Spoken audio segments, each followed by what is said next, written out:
we completed this part. In this, any doubts you ask me? Otherwise, just definitely we will go to the medium access sub layer.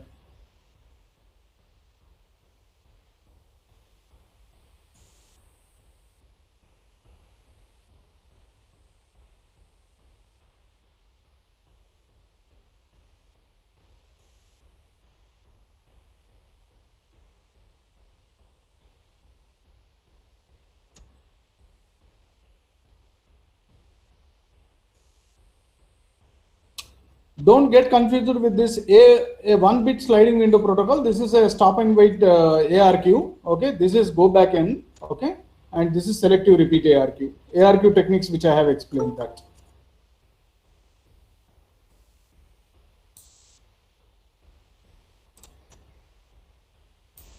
Yeah, please.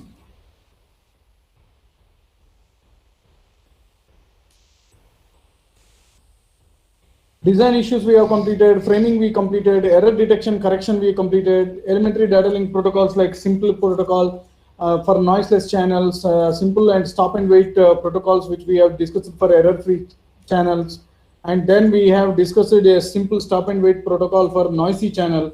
So then we have looked at that ARQ techniques. Under that, a 1-bit sliding window protocol, a go back in protocol, and then selective repeat protocol.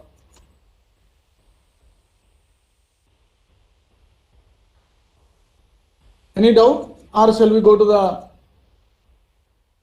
medium access?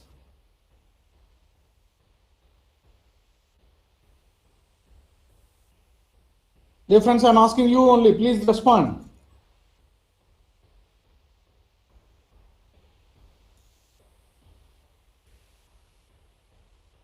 So shall we discuss medium access?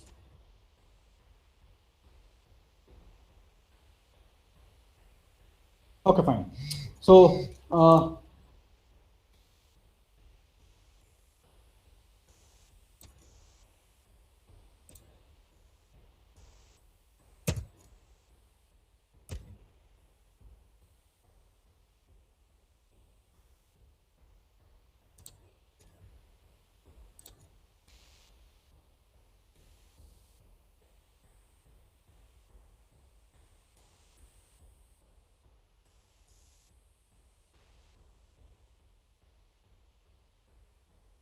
So dear friends, now the point is whatever the concept which I am going to explain, which is a very, very interesting and very good concept. Now imagine, see, the point is always we will try to share the information or anything or whatever we are having it, isn't it? So according to that, now one important aspect when we are going to look at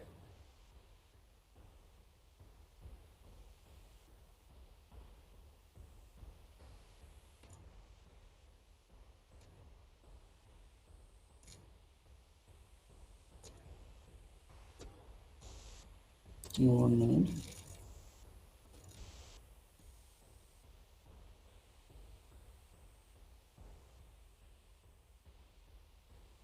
Okay, these protocols we will discuss later. Okay, HDLC and all these things we will discuss in the next classes.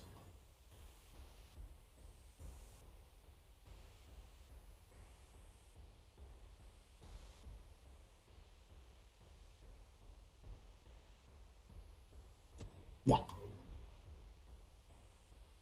So now here we are going to discuss the medium access. Okay, see, now the point is very clear. So here, when we are going to look at a particular system, if we are going to have it, okay, so now here I'm having one system. Here again I am going to have one more system. Okay, let us consider if suppose this is a medium and all these are connected, okay, to this.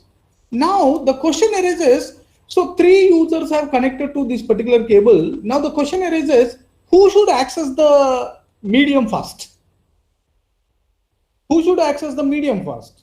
Okay, now the ultimate important point is if everyone is going to started accessing this particular thing, so if suppose this system is sending a message, okay, over here, and if this is also accessing it and it is sending it after some time, so here what is happening, there is a crash is going to occur or clash is going to occur and the messages may be garbled. So now here we have to discuss that medium access control. Okay, so who should access the medium? Okay, so now here we are going to deal with the broadcast networks and their protocols. Okay, when in the broadcast, how it is going to be happened. See, the key issue is how to determine who gets to use the channel when there is a competition for it. Now there in this example here, if you are going to look at that, three nodes were connected to this particular medium and all the three wants to use it, then how you are going to decide that who should access your medium first. Okay, and it should be in such a way that you should not get any collision. You should not get any collision and you should give more bandwidth allocation to this particular thing, channel allocation. Okay, so now here the ultimately what we are going to do in the sense, we are going to have various protocols. The protocols used to determine, okay, we are going to have who is going to do this duty. So protocols, we are going to have various number of protocols are available. We are going to discuss about those protocols over here. So the protocols are used to determine who goes next on a multi-access channel. Multi-access is nothing but here this is a multi-access because all the three are there. See, if suppose I am going to have a system over here, okay, and if this is connected to this, okay, now this is a multi-channel. Now the medium is connected to these two. Okay, now who should access it? Multi-channel, which I am going to talk about. Okay, now here also you can have a look at, okay, if I am going to keep it one more, here also if I am going to keep it, okay. So like whenever we are going to frame like this multi-channel, which we are going to say that. So now when we are going to do that, see who goes next on a multi-access channel belong to a sublayer of the data link layer is called MAC sublayer. So who is going to do this? MAC, your medium access control. So your medium access control sublayer, as I have told that, so in your data link layer is subdivided into two parts. What are those two parts? LLC, okay, and then I said MAC, okay, we are going to have MAC sublayer. So your data link layer is subdivided into two sublayers, logical link control, medium access control. So now this LLC is going to interact with above your data link layer, who is going to have your network layer, okay, and your MAC layer is going to deal with the below, that is nothing but what? Your physical layer. Okay, so now your MAC layer is the responsible to decide who goes next to use this particular multi-access channel. Okay, so exclusively this MAC sublayer is important for LANs, local area networks, when we are using it. So if you are going to look at difference, so in our college, all the labs and everything which we are going to talk about a LAN, local area network. So this local area network definitely we need MAC. So now here, this is what exactly I told, that MAC sublayer is the bottom part of the data link layer. See, this is, if you are going to take, this is a data link layer, your data link layer is subdivided into two, LLC, MAC. Your MAC is the bottom. Okay. So now here when we are going to look at that, how to allocate the single broadcast channel among competing users. Okay. There are two methods over there. One is static, who should go next. Okay. Another one is we are going to use a different. Okay. Now here, if you are going to look at that, this is a very important concept over here, my dear friends. So static and dynamic schemes in general. Okay. We are going to have static and we are going to have dynamic. So then we will examine the number of algorithms. So now here, when we are going to look at that, how to allocate this channel, we are going to have the mechanism schemes, which are both falling into two categories, static or dynamic. Static or dynamic. When we are going to look at the static channel allocation, what is the meaning of static channel allocation? Now here, if you are going to look at that frequency division multiplexing, when you are going to talk about your radio. In the radio, what we are going to do, we will alert, we have assigned the frequencies to it. Those are fixed. Okay. So the traditional way of allocating a single channel among multiple competing users is FDM, frequency division multiplexing. So here what is going to be happen?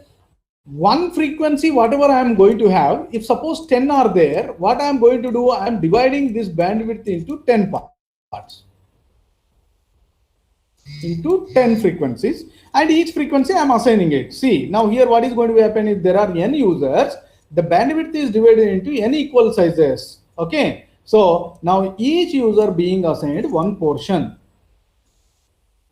Now you tell me that, so if suppose 100 Mbps is their bandwidth, okay, if 10 are there, okay, then each one is going to get how much? 10.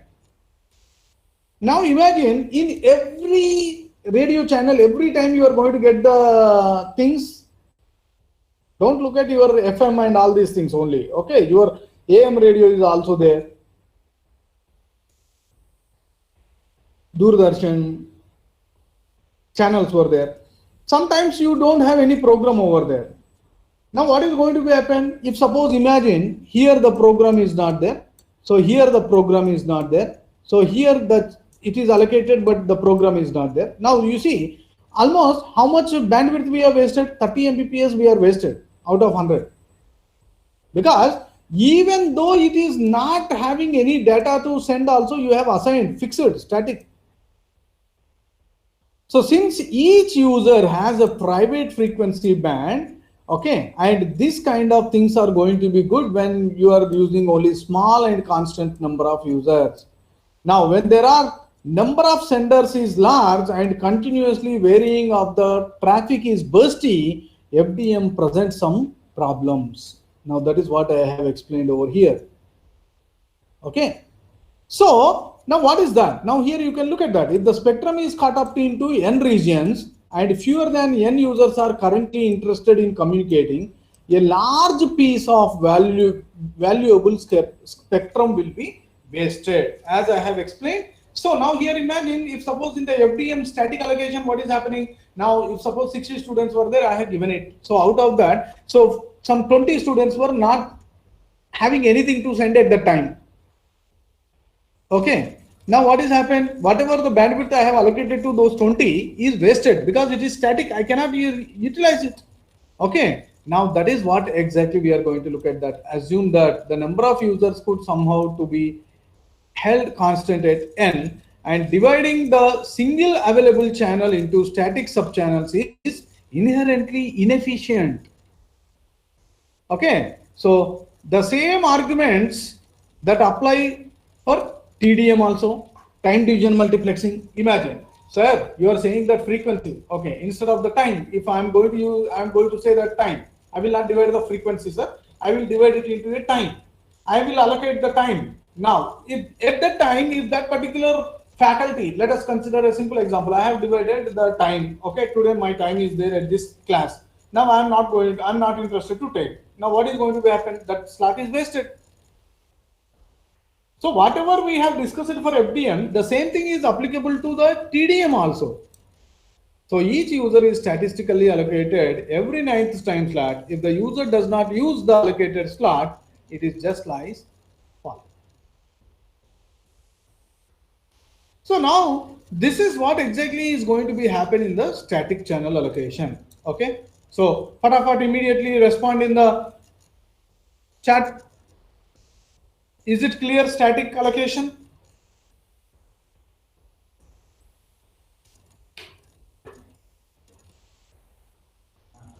Shamala.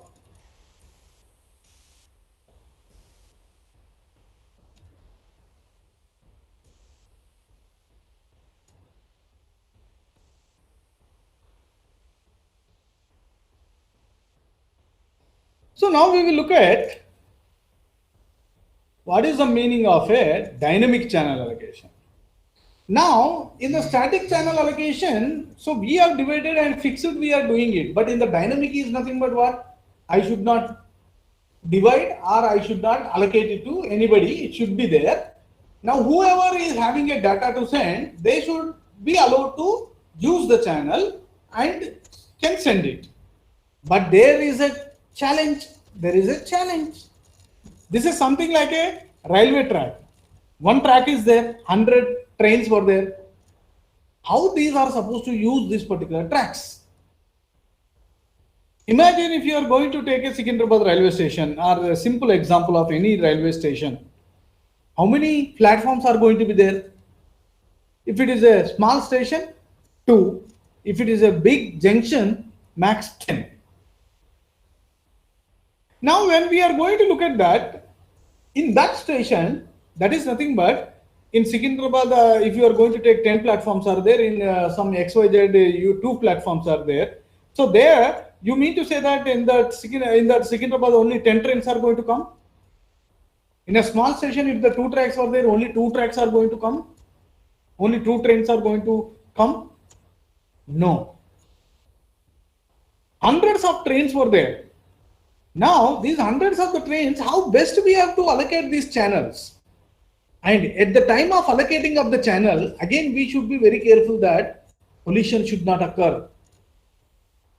Means, both the trains cannot be given a track at the same time. You see how you can solve this. Very interesting. So, the dynamic channel allocation, when you are going to look at that, which is going to be done on 5 key assumptions. 5 key assumptions. How this dynamically it is going to allocate the channel, the 5 key assumptions, please note down everyone. One is the station model, another one is the single channel assumption model, another one is the collision assumption model, another one is the continuous time and slotted time, and another one is the carrier sense and no carrier sense.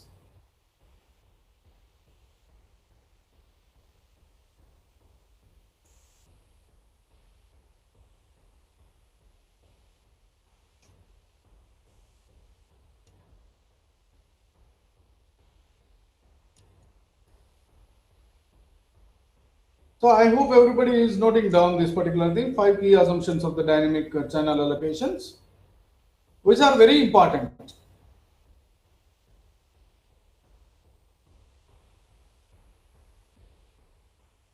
Why I am telling the very importance is nothing but you can have a look at over here. You see, the channel allocation problem I have explained, multiple access protocols when you are going to look at that. Now here you can have a look at what you are going to look at that. Aloha, carrier sense multiple access protocol, collision free protocols. Now here you can have a look at.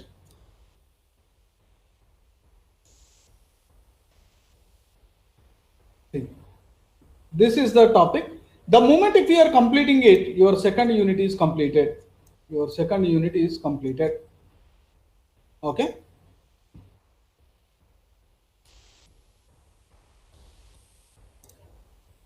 Yeah. So, shall we look at each and every model or what we will do? So many students were not joined. What we will do? Paridhi, Manoj. Sir, I mean, we can ask them to join, sir, and make sure they join tomorrow. No, Paridhi, Manoj, and all. What I am asking you in the sense, what we will do? Why? See, is AAP or having the supply? No, sir, I don't think so. Then why they are not attending? Now you have understood, is this is a very important concept or not? Yes, sir. What we will do? Sir, some of them are having a supply today and some are preparing for the supply, sir. So what we will do, at least otherwise shall we have this class again?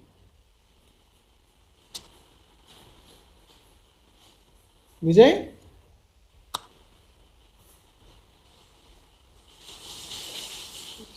So maybe we can have 2-hour classes after supplies for each subject. But anyway, sir, we have only 2 classes, no, sir, of third semester. Other 2 classes are for remedial. Hmm. I think, sir, one class